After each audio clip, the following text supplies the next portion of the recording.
그럼 우리 학생들이 계리 프로젝트 어떻게 진행되고 있는지 궁금하시죠? 그래서 전체적으로 한번 그 흐름을 함께 부모님과 소통하면서 진행을 하면 부모님들도 훨씬 더 그 카페의 글을 보기가 좋으시겠다라는 생각을 했어요. 제목은 내가 살 집을 만드는 아이들입니다. 건축가에게 필요한 능력이 뭐라고 보세요? 보통 뭐 기술적인 측면을 근대 패러다임에서는 기술적인 측면을 볼 것이고 현대 패러다임에서는 의뢰했던 그런 다른 사람들이 건축가에게 이런 집을 짓고 싶어요 라고 의뢰를 하겠죠. 그럼 그 사람들의 이야기를 잘 듣고 그 사람들이 원하는 라이프 스타일대로 건축을 하는 게 지금의 건축가죠. 근데 여기서 핵심은 어떻게 보면은 그 건축가에게 필요한 능력은 남의 살 집이죠. 남의 이야기. 근데 우리 하리학교의 건축은 어떤가요? 남의 이야기가 아니죠. 나의 이야기, 내가 살 집을 아이들이 건축을 하기 때문에 그럼 아이들에게 필요한 능력은 뭘까요?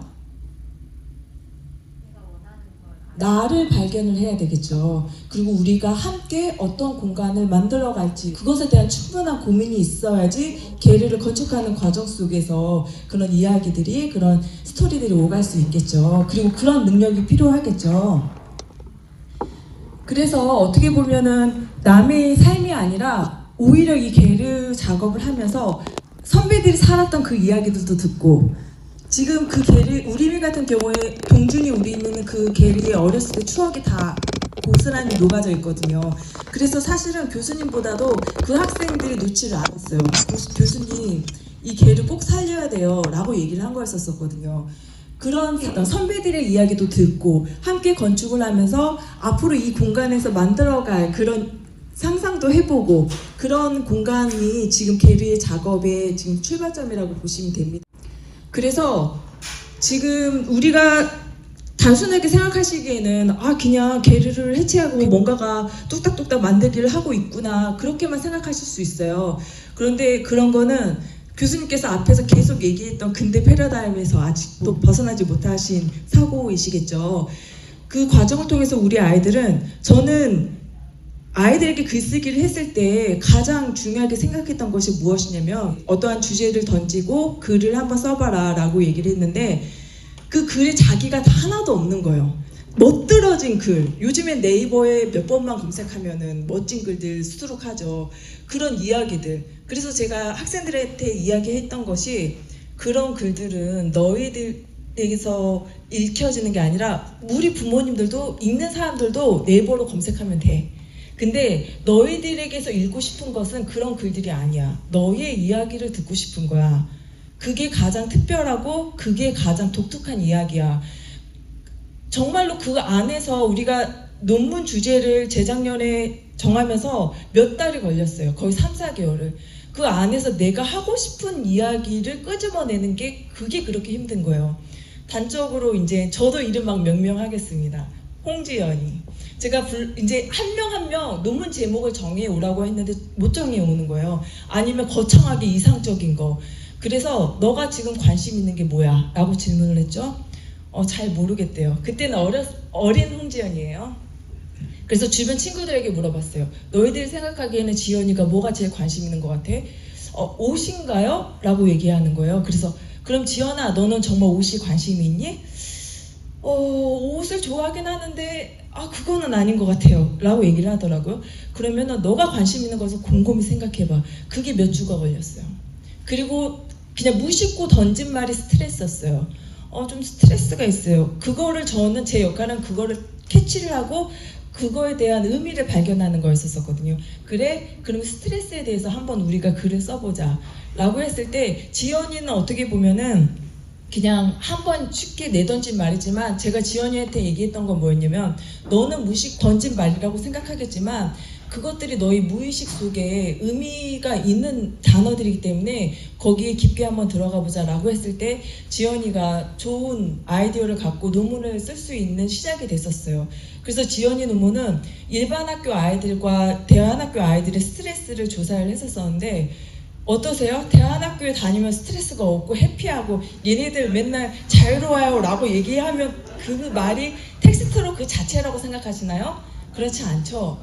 일반 학교는 친구 관계, 학업 문제 그 정도의 스트레스였다면 대안학교는 너무 많은 스트레스가 있는 거예요. 이거는 그 똥도 치워야 되고 예를 들어서 건축도 해야 되고 그 발화형 아시죠? 발화형 하는 규정들이 다 있잖아요. 하나부터 열까지 스트레스가 굉장히 많은 그 상황 속에서 왜냐하면 그 삶 자체에 포장되어 있고 뭐 미니어처처럼 그렇게 꾸며진 어른들에 의해서 주어진 것이 아니라 실제적인 삶을 살아가기 때문에 어른들 못지않은 스트레스를 이 아이들이 갖고 그렇게 살고 있다는 걸 본인도 깨달은 거예요. 그렇게 논문이 들어가는 거거든요. 그래서 게르도 마찬가지예요. 먼저는 나라는 존재를 찾아가는 과정 있잖아요. 나의 삶, 그리고 교수님께서 얘기하시는 인성적인 부분에서의 함께, 공동체, 관계를 어떻게 맺어갈까라는 고민이 되게 이상적일 것 설마 그러겠어, 무슨 게르 하나 짓는데 그러겠어 라고 생각할 수도 있는데 전혀 그렇지 않아요. 그 내가 어느 위치에 서 있어야 되는지, 내가 어떤 말을 해야 되는지까지 다 저희가 게르 작업할 때 등급이 있습니다. 1등급, 2등급, 3등급이 있어요. 그 등급은 어떻게 보면은 지난번 게르 프로젝트를 하면서 결정된 건데 저는 그 등급, 무슨 대안학교에서 등급을 나누나요? 라고 생각할 수도 있어요. 너무 소중한 등급이에요. 왜냐면 제가 이제 작업을 하면서 2등급과 3등급은 말을 하지 못하도록 했어요. 대신에 1등급만 말을 할 수 있다. 근데 이제 초반에 첫날 작업을 했죠. 근데 애들이 뭐 너나 나나 없이 다 말을 했겠죠. 그러니까 이제 몇몇 애들이 반성회를 하면서 너무 정신없어서 일을 할 수가 없다 라고 얘기하는 거야. 너무 말이 많다. 그래서 말을 하지 말라는 것은 첫 작업 이후에 생겨난 규칙입니다. 그리고 두 번째 작업을 했는데 위험할 수 있는 상황들도 여러 가지 있는데 너무 침착하게 차분하게 조용하게 그 모든 과정들이 지나갔어요. 그리고 반면에 제가 느낀 게 뭐였었냐면 그때 말을 하면서도 예를 들어서 이제 종이다발이 여기 많이 쌓여 있어요. 칼럼이죠.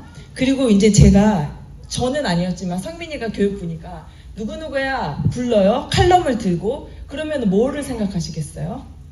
아, 나한테 칼럼을 나눠주라고 하겠구나 라는 유추를 할 수 있겠죠. 근데 왜? 보지 않고 말만 하는 그런 모습 있잖아요. 상황을 보고 말을 안 해도 돼요. 상황을 보고 캐치하고 내가 어떤 곳에서 어떤 역할을 해낼 수 있는지가 바로 그 순간에 깨닫게 돼야 되는데 그게 안 되는 거예요. 그래서 2등급, 3등급은 말하지 마. 그리고 상황을 봐. 그리고 1등급이 있는 위치에서 절대 걸리적거리면 안 돼. 내가 어느 곳에 위치해야 되는지, 내가 1등급이 가는 내가 동선을 어느 곳에 잡아야 되는지 굉장히 중요한 거예요. 상황을 읽어낼 수 있는 능력이거든요.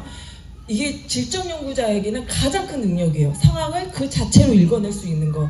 그리고 그 타이밍에 내가 나타날 때, 들어갈 때 타이밍을 정확하게 포착하는 거. 그것이 걔네들한테는 하나의 미션이었어요. 너무 훌륭하게 소화해냈어요. 그리고 저희가 1기 끝나고 2기 시작하잖아요. 등급이 달라질 거예요. 토마스 홉스가 이런 이야기를 하고 있거든요. 뭔가를 생각하려 할 때 그것을 어떤 장소 내에서 생각하지 않기란 불가능한. 어렸을 때를 생각을 하시죠. 그러면 어떻게 생각이 머리에 떠오르시나요? 장소가 연결되면서 떠오르게 되죠. 우리의 생각이라는 것이 간단하게 그냥 내가 생각하고 싶은 것만 생각하는 것이 아니라 항상 장소라는 공간이 나와 연결되어서 연상되거든요. 어릴 적 살던 동네, 그리고 내가 다녔던 학교 교실, 그리고 그 대학 캠퍼스, 그렇게 장소라는 곳이 정말로 나의 삶에 굉장히 밀접하게 내가 생각이라는 것을 할 수 있게 만드는 공간이 이 장소예요. 교수님께서 그 준성이 이야기를 하면서 우리 졸업한 호박이죠. 누구나 살면서 다 힘든 고비는 있죠. 그때 걔가 이겨낼 수 있는 그 사건이 하리 학교의 그 장소, 내가 어렸을 때 놀았던 그 장소, 그것을 기억하고 보면서 회복할 수 있는 능력을, 그 힘을 키웠다고 얘기하는 것처럼 그 장소가 굉장히 중요하거든요. 근데 이 장소에도 저희가 미처 생각하지 못하는 부분들이 있어요. 우리는 이처럼 장소 지어진 존재인데 이 장소는 실존적 의미를 갖고 있거든요. 그게 무슨 말이냐면 공간과 장소의 차이를 아시나요? 공간은 전체성을 갖고 있어요. 우리 우주라는 공간, 뭐 학교라는 공간, 근데 장소는요, 지금 여기 내가 짓고 있는 이 게르, 이곳. 그렇기 때문에 굉장히 개별적이고 굉장히 나만의 실존이 거기 묻어있는 그곳이 바로 장소거든요. 그런데 우리 부모님들은 그런 장소가 있을까요? 그런 장소를 우리는 너무 획일화된 시스템 속에서 그렇게 내가 주체가 된, 내가 실존하지 않는, 내가 정말 주체적으로 살지 못하는 그런 공간에서 위치 지으면서 장소가 사라지고 있거든요. 그런데 우리 학생들이 게르를 지었을 때 그 장소가 어떻게 애들한테 다가오겠어요? 그곳에서 이제는 공부를 하게 될 텐데 그 장소가 나한테 얼마나 의미 있고 그곳에서 하는 공부가 얼마나 재미있겠어요. 그게 바로 장소고 그게 바로 게르거든요. 근데 이제 우리는 지금 철학은 뭐 건축도 그렇지만 교수님께서 아까 강의하신 것과 모든 맥락에서 연결된 부분이 있어서 중복된 부분들이 있을 수 있어요. 근대적인 패러다임에서는 우리가 전체 속의 개인을 바라봤거든요. 지금 대안학교에 보내시는 부모님들은 어떤 마음이셨어요? 그렇게 억압되어 있고 주어진 것에 너가 그냥 무조건 따라야 되는 삶이 싫으셔서 나오신 거잖아요. 그런데도 불구하고 우리는 어느 순간 우리가 그런 삶을 살지 않았기 때문에 우리가 그런 것을 아이들에게 강요하거든요. 아이들에게 정말로 내가 정말로 실존하는 그 공간이 있나요? 부모가 만들어주고 부모가 제안한 그 공간 외에? 생각해보면은 정말로 그 어른들이 만들어준 세계 속에 되게 수동적으로 살아가는 그 존재거든요. 게르를 중학생 애들이 짓는데요. 그걸 누가 믿겠어요? 저거 건물을 애들이 해체하고 다시 세운대요. 누가 믿겠어요? 못할 거라고 생각을 하기 때문에. 논문을 애들이 쓴대요. 그걸 누가 믿겠어요? 아무도 믿지를 않아요. 그러니까는 뭐 위에 계신 분은 자기 딸을 그 돈을 주고 논문을 대신 내 딸이 쓸 수 있는 능력이 된다고 생각하면은 그렇게 안 하겠죠. 믿지 않는 거예요.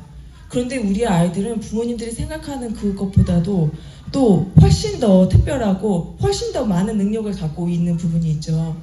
근데 그런 것들이 타자, 어떻게 보면 타자라는 존재가 나와 관계 맺는 것이 굉장히 중요하지만 이 학습본능 숲에서 써져 있는 것처럼 먼저는 자기 존재를 찾는 과정이 중요하거든요. 저는 현대 철학을 먼저 공부를 해서 교수님 이론이 너무 궁금했어요. 현대 철학에서는 무조건 타자가 먼저이거든요.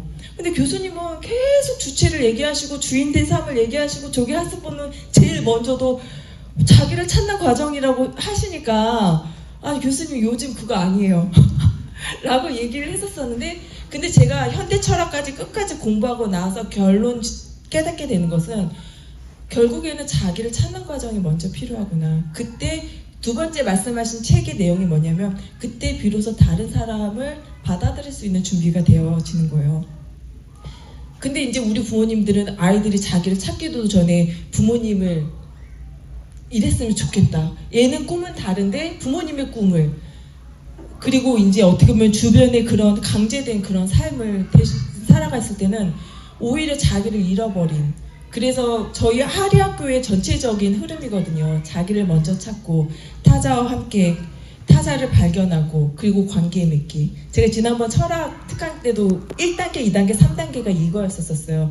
그리고 교수님께서도 오늘 그거를 준비를 하셨는데 이제 다른 강의로 이제 또 다 연결되어 있는 부분이기도 하지만 그래서 우리 철학 수업은 한 학기 동안 이렇게 지금 1기가 끝났고 2기에는 그 공백 기간을 두고 지금까지 해체된 작업을 마무리 짓고 다시 한번 고민하는 그 시간을 가질 거예요. 왜냐면 시간에 쫓기다 보면은 내가 지금 뭐를 하고 있지 또 망각할 수 있기 때문에 그리고 그런 글쓰기가 마무리가 되면 2기에는 저희가 지금 큰 게르를 조립이 다 완성이 되어 있는 상태가 아니거든요. 근데 거기서도 되게 문제점들이 되게 많아요. 근데 저는 학생들한테 얘기를 안 할 거예요. 학생들이 그걸 찾아내도록 발견하도록 그리고 같이 거기에 대해서 해결점을 찾는 게 2기고요. 그 다음에 3기에는 작은 게르를 저희가 또 이제 해체한 거를 다시 세워야 되겠죠. 그리고 4기에는 컨테이너를 저희가 마무리 지을 거예요. 아톨. 근데 이제 중간에 우리 1기 때 쫓겨난 학생들이 있어요. 근데 그런 작업도 무언가가 나에게 이렇게 충돌되는 게 나타나지 않으면 내가 지금 잘 가고 있는 것인가에 대한 고민이 없어요. 그런 자극들, 저보다 교수님이 굉장히 강하게 푸시하는 부분이 있죠. 저도 은근 마음이 약해서 그런 푸시가 너무 귀해요. 그렇지 않으면요, 아이들은요, 그냥 부모님도 마찬가지잖아요. 어제 살았던 대로, 어제 습관대로 오늘로 사는 게 굉장히 편하거든요. 그런 과정 속에서 우리 아이들이 정말로 처절하게, 정말로 진짜 하루하루를 투쟁적으로 그렇게 살아가고 있다라는 거. 그래서 가장 중요한 것은 부모님들의 신뢰와 아이들을 응원해 주는 거 있잖아요. 그게 저는 부모님께 부탁드리고 싶은 거였었어요. 응원해 주는 거. 그리고 거기에 대해서 들어주는 거. 그거면 충분하거든요. 내가 어떤 거를 해줄 거야. 그런 것이 아니라 아이들 충분히 해낼 수 있습니다. 지금 게르를 이틀 반 만에, 전문가들도 2주 만에 해체할 수 있다는 거를 저희가 그렇게 해체를 했거든요. 그래서 한 학기 동안 또 힘찬 응원 부탁드리도록 하겠습니다. 감사합니다.